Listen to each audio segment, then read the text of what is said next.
In the late 1960s, drug addiction in the American cities was on the increase, and crime was rising. The government was forced to take action. In 1971, President Nixon declared war on drugs. Just a year later, law enforcement won a major battle by breaking up the Marseille-based heroin racket known as the French Connection. These French laboratories were supplying America with so much of the drug that the bust led to a heroin famine on the streets.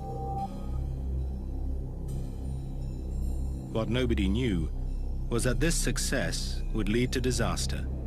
Shutting down the French Connection was indirectly opening the door to something every bit as dangerous: the Sicilian mafia. In the coming years, they would fill the gap in the market and forge a relationship with the most feared mafioso in America, Carmine Galante. In 1974, 2 years after the French Connection was busted, Carmine Galante walked out of prison, ready to flood America with a new source of heroin and turn the mafia into a global drugs corporation. Galante was a member of the mafia family known as the Bonanos. He had a long history of drug trafficking and an even longer history as a tough guy. His personality could be summed up by an incident at Lewisburg Prison, where he was serving a sentence for drugs trafficking. During telephone days, when inmates line up to use the telephone, he was in a section which had some of the toughest black inmates you've ever seen. Murderers, strong-arm artists, you name it.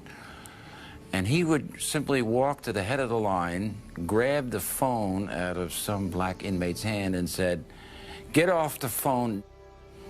This surrounded by 200 black guys. No one dared touch a hair on his head. When he got out of prison, the rumblings that you heard on the street was a lot of people were scared of him. And he was a real tough guy, little office rocker, and always known as a heroin man. That's what he did. When Galante got out of prison, the Bonanos were in crisis, their leadership either exiled or in prison. Joe Bonanno's son, Bill, is a convicted mobster. He remembers Galante only too well. He had a short fuse. He was abrasive. He had a manner about him that he would never win any popularity contest, and constantly had a cigar in his mouth. And that's where he got his nickname, the Cigar. With no challengers prepared to take on this dangerous man, the Bonanos had their new boss. Galante's top priority was to kickstart the heroin trade. In 5 short years, he transformed the fortunes of the US Mafia by leading it into an era of multi-billion-dollar profits and unparalleled violence.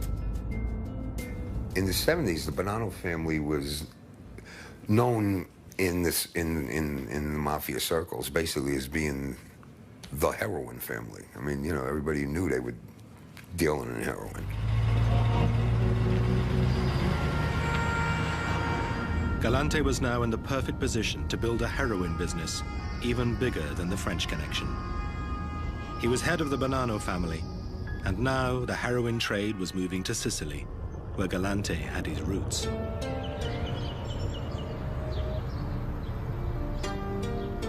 Galante was born in New York, but his family came from the town of Castellammare del Golfo in the northwest of Sicily. Sicilians had been emigrating to America for 100 years, but many of their descendants kept strong links with their homeland. Galante was no exception. His plan was to exploit his close ties with the Sicilian mafia to dominate the American heroin trade. This was the beginning of a whole new era in the history of the mafia.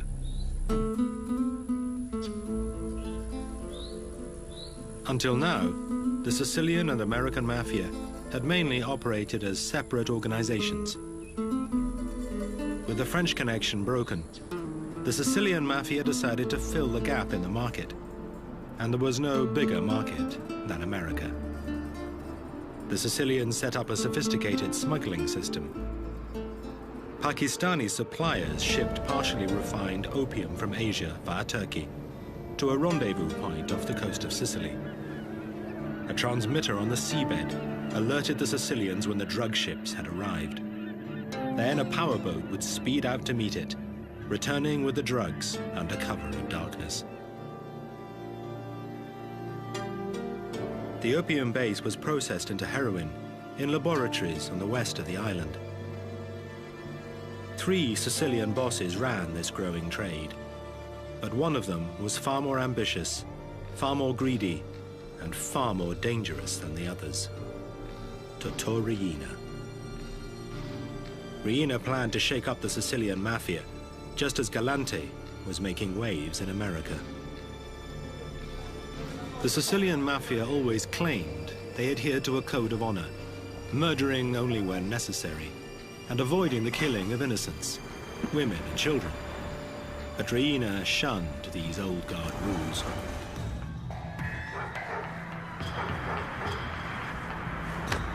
Riina was as ambitious as he was ruthless.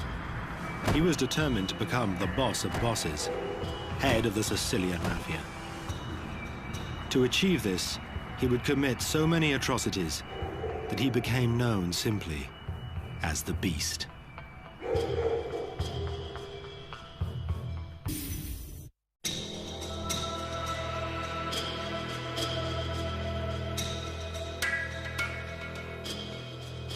Totò Riina, known as the Beast, was putting Sicily on the heroin map. In the early 70s, his factories were producing ton after ton of pure heroin. All of it needed to be sold.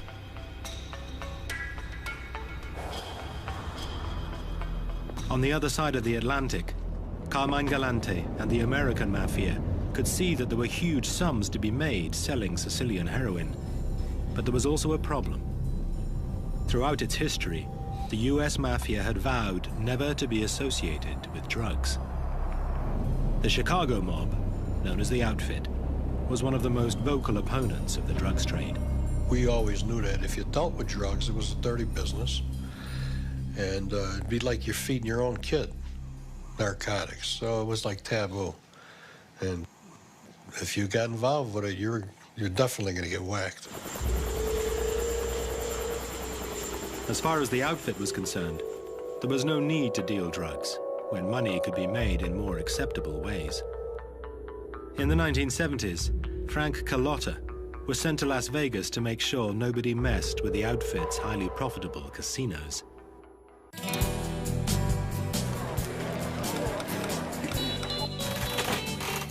My main job was the casinos, to make sure that everything ran smooth in there was no stealing going on, that they knew that our presence was there, that if they did mess around, that they would get hit in the head.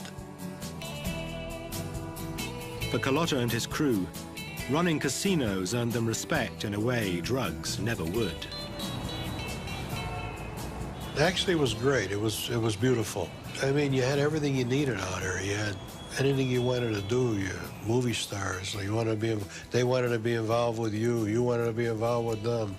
Anywhere you went, you got the red carpet treatment.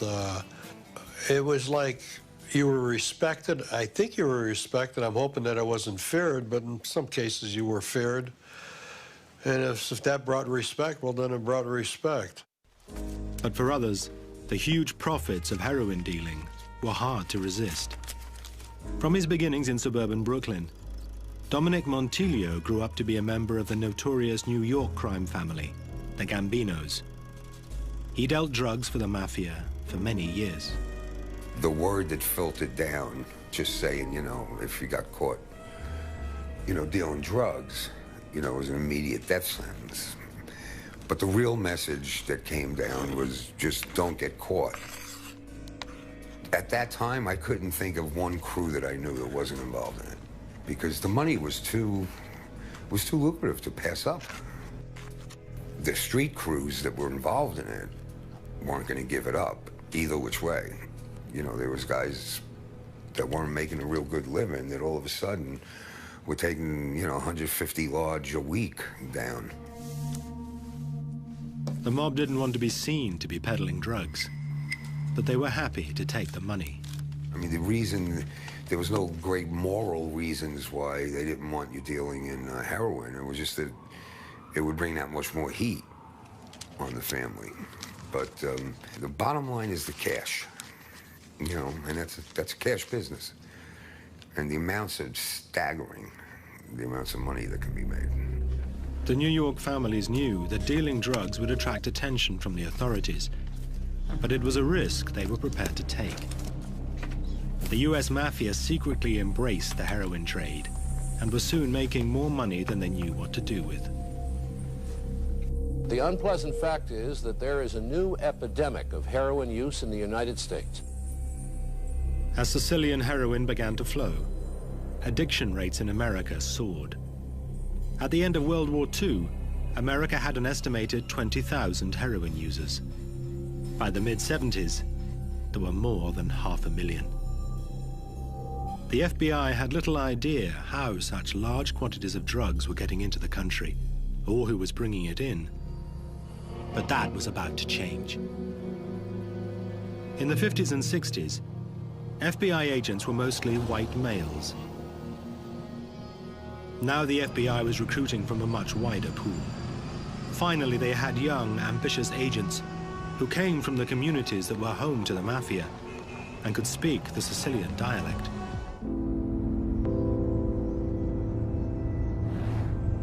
Joe Pistone was a young FBI agent from a Sicilian background.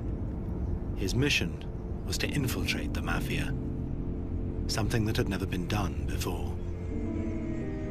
I grew up in New Jersey, and I grew up in an Italian neighborhood.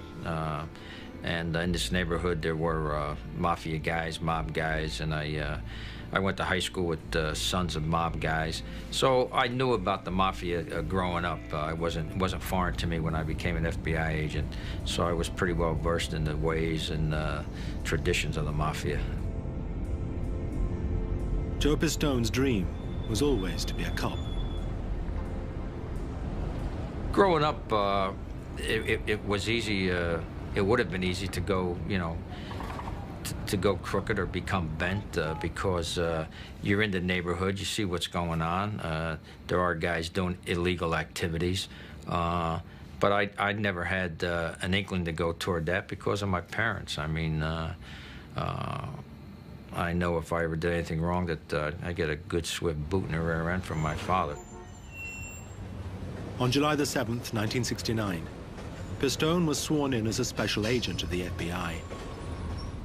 7 years later, he disappeared from everyday life and developed a new identity. Everybody needs a legend, and that's a history, a legend, a history. And so, you know, you pick a name, and I picked Donnie Brasco, and I picked a jewel thief, burglar, jewel thief, because it's a profession that is not involved in violence. You know, not many jewel thieves are in jail for murder. So you want a legend that is a non-violent legend, and you want one where you can provide somebody with something. So I could come around with precious gems, jewels, and tell them that I had just pulled a score. Pistone's job was to work his way into a mafia family. The risks were great, but if he pulled it off, he had the chance to expose a secret world of crime. One wrong move, and he faced almost certain death.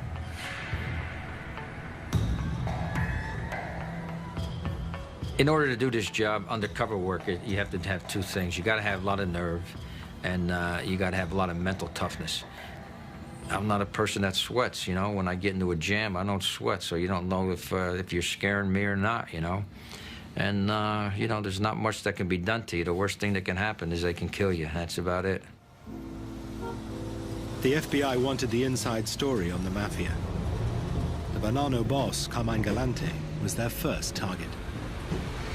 Pistone used the FBI's diamonds and his Sicilian roots to gradually infiltrate Galante's mafia family. being of Italian ancestry and knowing the streets and knowing how the mafia operates, you know, you speak when you're spoken to.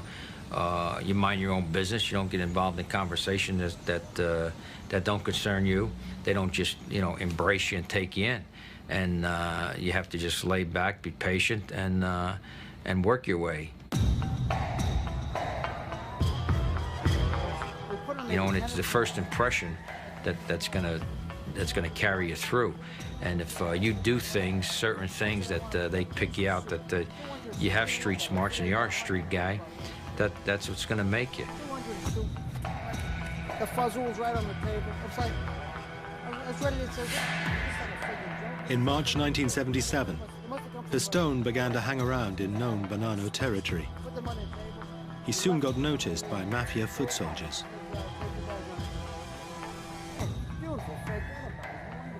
One of the wise guys Pistone met was Lefty Ruggiero. Pistone would later discover that Lefty was a known hitman for the mob.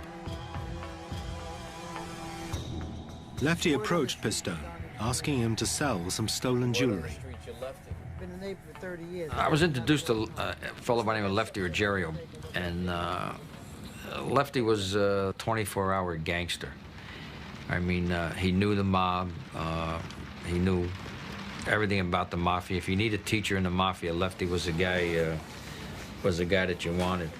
I used my street smarts and my knowledge of the mafia, and I didn't push with him as far as questions and, you know, trying to get the information. And he liked that. He saw that I was a street guy, that I knew the streets, and also, you know, being a jewel thief and bringing around some precious stones, he liked that too, because it was money, you know. As his undercover operation stretched into months and years, Pistone gradually became an accepted face within the mob. But the risks remained high. Former gangster Henry Hill knows all about the dangers that Pistone faced. I mean, he was susceptible to get figured out at any time, you know. I mean, it took balls. Believe me, it took balls. But he also enjoyed it. You know, he became a member, or as close as you can come as a member.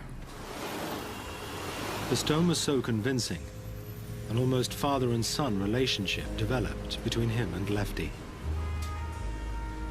He did have an affection for me, I think, because he saw me, you know, something that he might have wanted to have been, or his son, you know, to have been.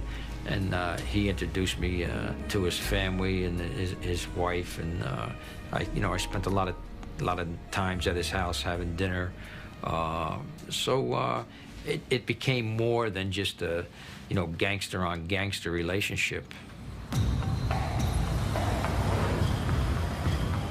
By the summer of 1977, Pistone had won Lefty's trust. But would he ever get any closer to heroin boss Carmine Galante? I was with Lefty one night, and he said we gotta go. We gotta go somewhere, and I said, well, where we're going? And he said, well, I'll tell you when we get there. Galante was having a meeting in there, and it was our job to stand outside and make sure that the meeting went smooth and nothing happened. Basically, we were outside guarding them. This was a big opportunity for Pistone. And I asked him, I said, you know, can't we go inside? And he says, what are you, crazy? You can't go in there and sit down when the boss is meeting. You can't even meet the boss. You know, he doesn't meet anybody on your level. He says, we got to stand out here until we're told, till they release us, till we're told we can go. You know, it was kind of an adrenaline rush. A lot of things go through your mind, but the main thing is that if I get killed, I'm going to get killed as a wise guy, not as an FBI agent here. You know, here I'm an FBI agent working undercover, and you know, nobody ever got to be close to a boss, let alone guard him. Pistone did not get as close to Galante as he wanted, but he learned important facts about his operation. Before Pistone went undercover, the FBI had some idea about the inner workings of the mob. Now, for the first time, an agent was able to confirm the way the mafia was organized from the inside. Pistone told the FBI how each family was structured into a military formation. At the top was the head of the family. Working directly for him was an underboss and an advisor, known as a consigliere. Beneath them were the capos, each of whom ran a crew of 5 to 10 foot soldiers. This structure meant the boss was always several layers away from the foot soldiers and the crimes they committed, making it almost impossible to convict a head of the family. This was vital intelligence in the war against the mob, but it was just the beginning. Pistone also managed to find out the secret of Galante's meteoric rise within the New York Mafia. Joe came back to us telling us about Sicilians whom the American mafia figures were referring to as zips. And to him, this meant that these Sicilian mafia figures within the Bonanno family were actually being used to commit murder, dealing in drugs, heroin. That was a just unbelievable revelation. I met some Sicilian that were members of the mafia, and these guys were made guys over in Sicily and then brought over here. But the Sicilians had their own clique over here in the U.S. Galante had imported his own private army of ruthless Sicilian mafiosi. Galante's two key guys that he brought over were Cesar Bonaventure and Baldo Amato. He brought them over from Sicily, and they were with him constantly.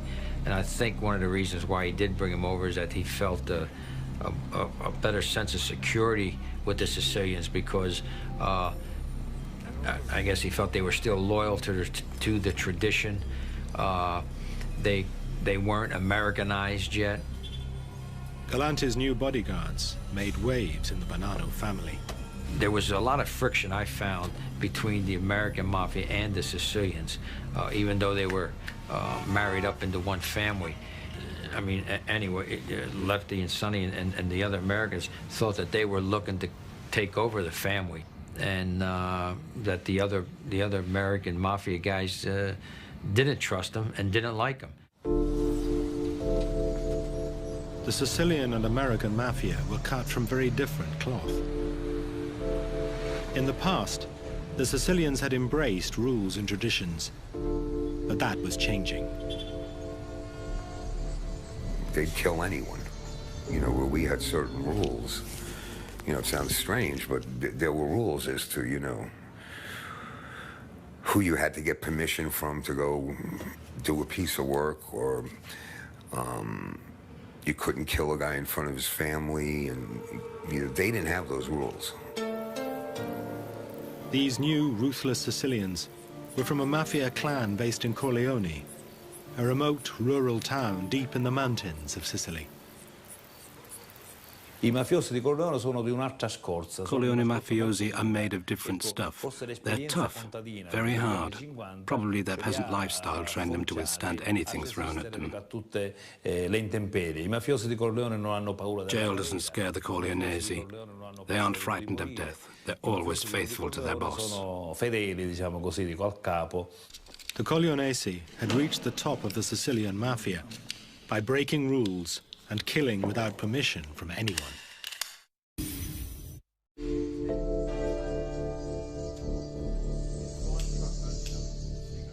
In the American mafia, obedience to your superiors was deeply ingrained. The godfather of the American mafia, Charlie Lucky Luciano, had formed an organization known as the Commission back in 1931. This was like the board of directors of the mafia. All the heads of the families would meet to settle disputes and decide on strategy. The commission imposed discipline on the warring families. Rules were agreed, which changed little over decades.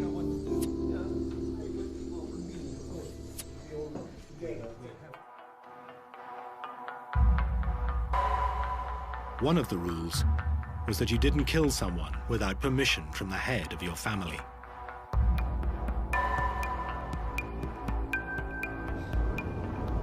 Las Vegas mobster Frank Carlotta nearly paid the ultimate price when this rule was broken, thanks to his ruthless boss, Tony Spilotro.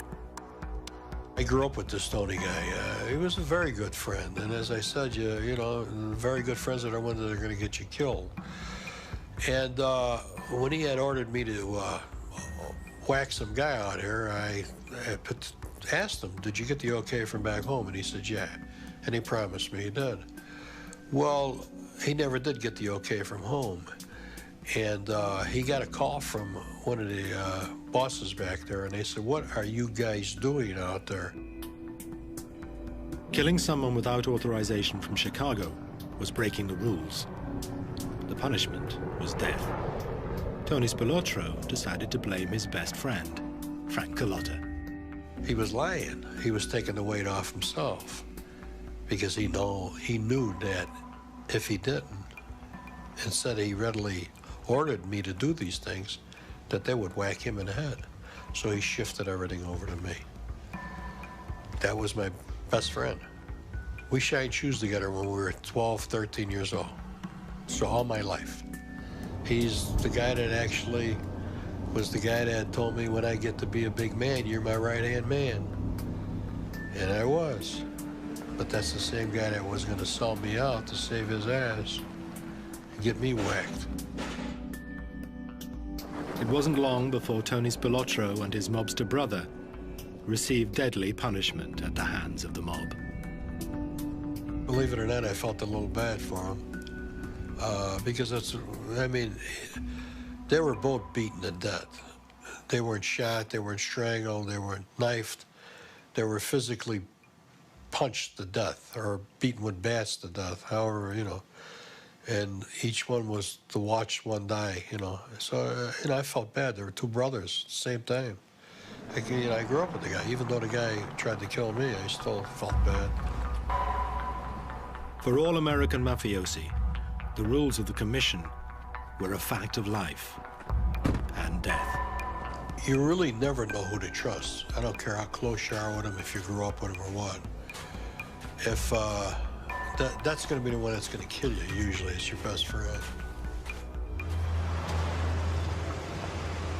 Carmine Galante didn't care about the commission or its rules. He believed the American mafia was soft and that his connections with the ruthless Sicilians made him invincible.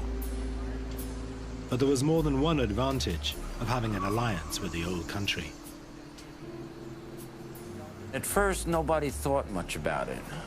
But then the rest of the mafia began to get really nervous because they began to ask themselves, now, why is he bringing in so many of these zips?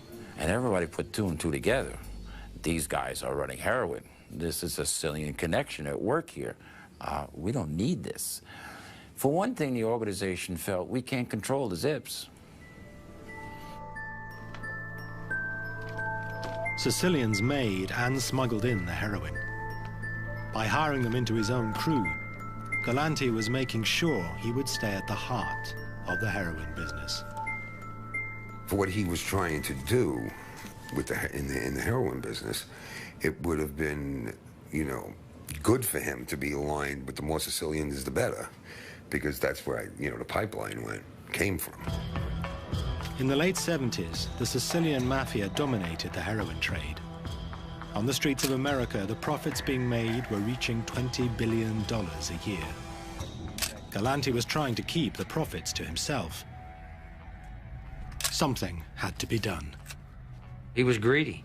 He wasn't, the Bonanos may have been involved in this, the profits from this drug trade, but Galante wasn't sharing it even with his own people and the family, because he was, and nobody was going to tell him what to do, and he was going to run his family, and he wanted to run the other families too. And during this time, Galante was making deadly enemies. The other bosses didn't like him because of this attitude that he had, that he was the top boss in the city. Everyone knew on the street that the clouds of war were right there. I mean, if this guy stayed loose, what he was plotting would have definitely caused major, war to happen between the families. For mob bosses, the Galante problem was growing. Only the commission had the authority to act. Their solution would be violent. Galante had to go. On July the 12th, 1979, Carmine Galante paid a visit to Joe and Mary's restaurant on Knickerbocker Avenue in Brooklyn. It was one of his favorite haunts. Run by his cousin, he felt safe there. He was joined by his two loyal Sicilian bodyguards. There's a courtyard that you go into, and is an open-air courtyard. And they were sitting down getting ready to have lunch. And Galante was sitting there, and he had his cigar in his mouth.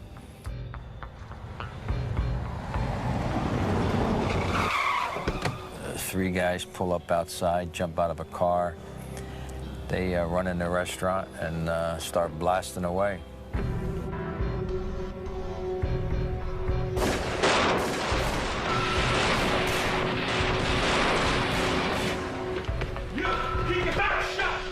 Galante ends up getting shot, falls off his chair, sprawls out on the ground, face up, and he still has his cigar clenched in his mouth.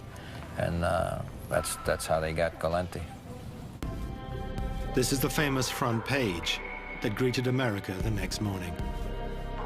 Galante's meteoric rise to the top had ended in a pool of blood. Carmine Galante was rubbed out today as he sat in a Brooklyn luncheonette, a gangland execution of a man believed to be the most important organized crime figure in the country. After the murder, the killers fled the scene. But in an amazing coincidence, one of them walked into a club that was under police surveillance. This incredible footage shows him reporting back to the commission bosses after the successful hit. But the feds were about to get an even bigger surprise. Well, when the police came on the scene, they had immediately identified Carmine Galante's body. He was an old man, had a cigar stuck in his mouth, totally lifeless. As the police pieced everything together, they were told that two other individuals who were in the backyard with Galante, later identified as his so-called bodyguards, they were the ones who miraculously got out of there without any wounds whatsoever. Forensics found 5 different caliber slugs in Galante, and there were only 3 gunmen. So that leads you to believe that there were 2 guns someplace else. And the only other 2 guys there were Bonaventure and Amato. Bonaventure and Amato were the 2 key Sicilians Galante had brought over for his own protection. The police deduced from what they saw at the scene that Bonaventure and Amato were not there to protect Galante. They were there to ensure that his assassination was carried out without a hitch. The ultimate treachery was performed by his own men.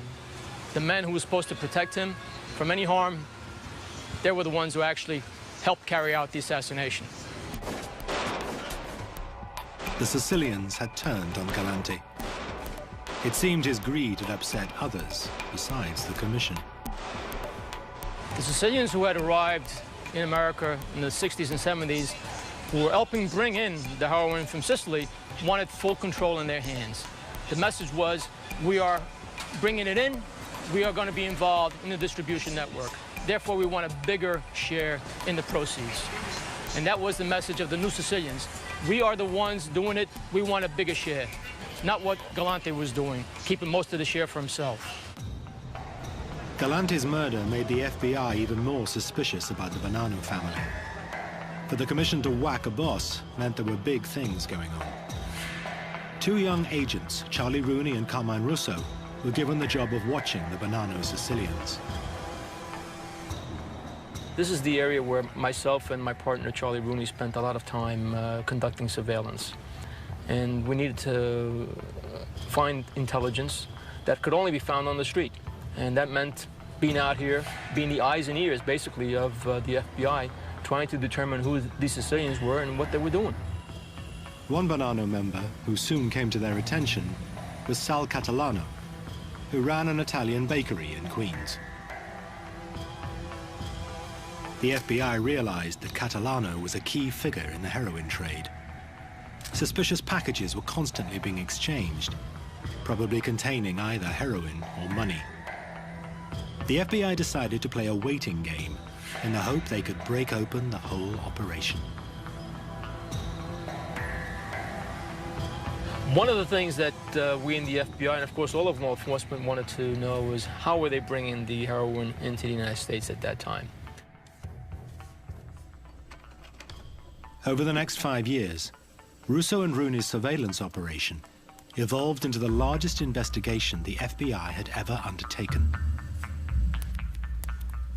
Finally, after recording and translating more than 55,000 wiretaps, the team of 400 agents worked out how the mafia smuggled heroin into America.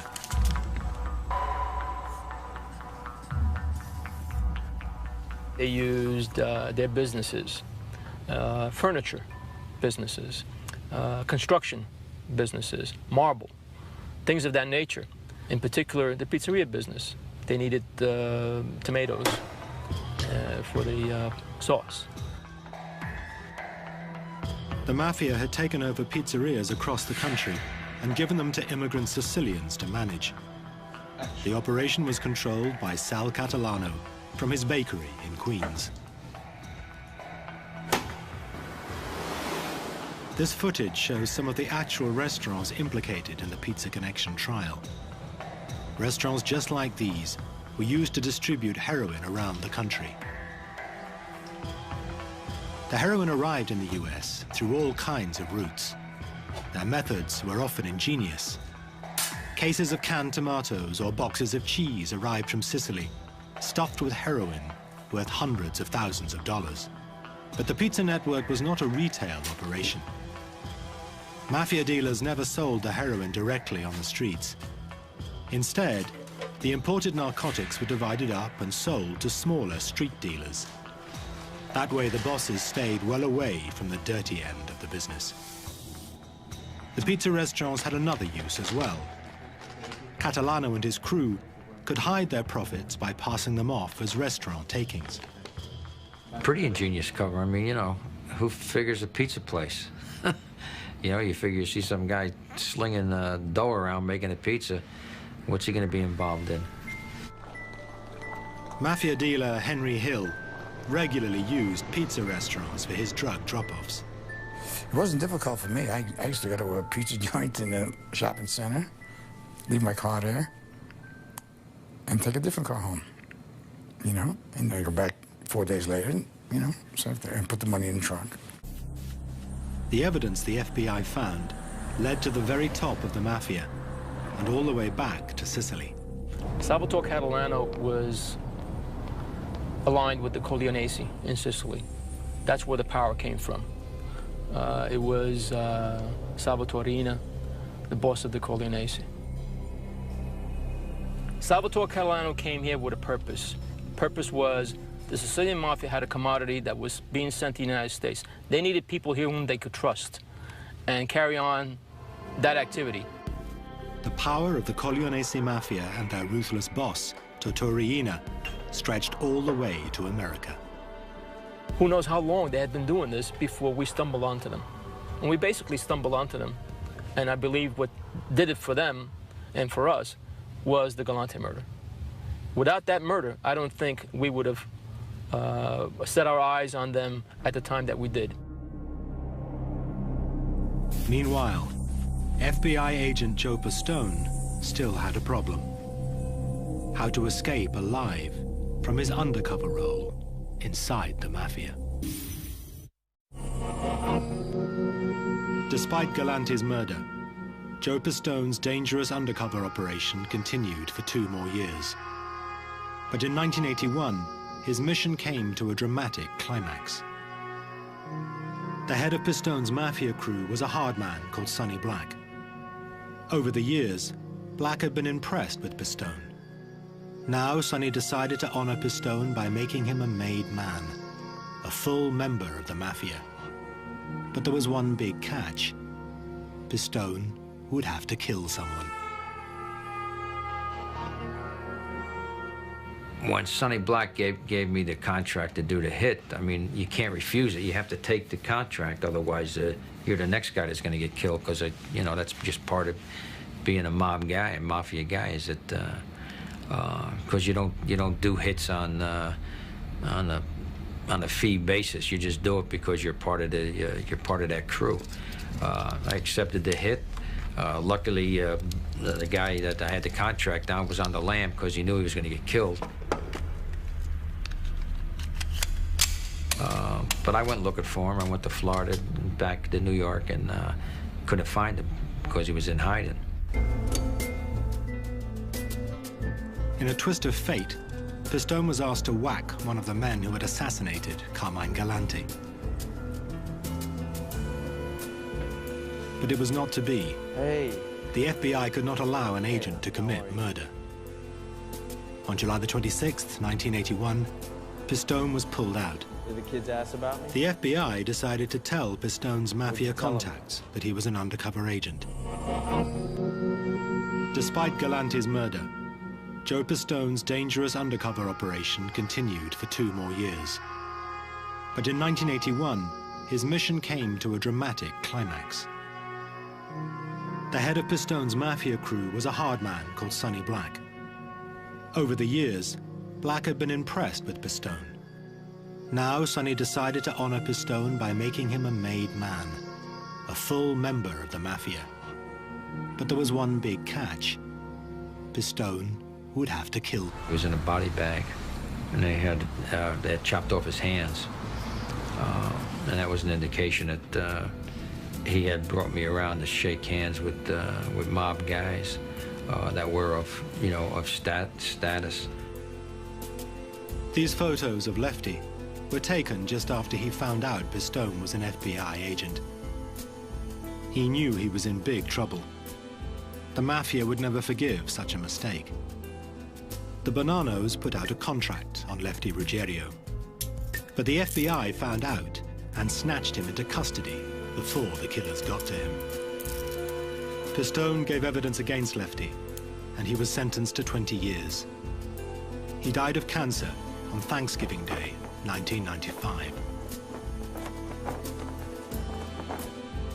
At least Lefty didn't get clipped, you know. He lived his life in jail. He got what he deserved. I mean, you know, I didn't make Lefty a gangster. I didn't make Sonny a gang. I didn't make any of these guys gangsters. They were gangsters before I got there. They were gangsters while I was there, and they were gangsters after I left.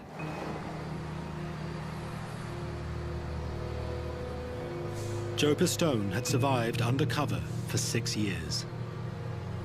But I mean, you know, that's a long time to spend undercover with that, you know, with a crew that's, you know, more than capable of killing you and taking you apart, you know, dumping your body's parts somewhere. And to have those guys trust you to a point, I mean, I never heard an FBI guy coming close to getting made. You know, I mean, they were looking to make him. Bullshitted his way through it, and then he got addicted to it. And it took the government a lot of years. And, you know, I mean, they got a lot of cases out of it, but it almost destroyed his life, you know. And he thought he was a wise guy, you know, and he thought he was an FBI agent. After being pulled out, Pistone spent the next 5 years testifying against his mafia buddies. Then in 1986, he left the FBI to write a book about his experiences. But his life would never be the same again. Even now, he lives under an assumed name, under constant threat of assassination. The Mafia put a contract out on me when the operation terminated and I surfaced. My identity showed up. Am I worried about it? I don't think about it every day. Just take precautions and go about living the way I live, If it happens, and the best man will win. Thanks to the efforts of law enforcement agents like Joe Pistone and Carmine Russo, the Pizza Connection investigation seriously weakened the American mafia. After years of making vast profits from narcotics, it would take much more than that to stop them. No one could have foreseen that in the coming years, the actions of one mafia boss would change everything and bring the American and Sicilian mafia to their knees.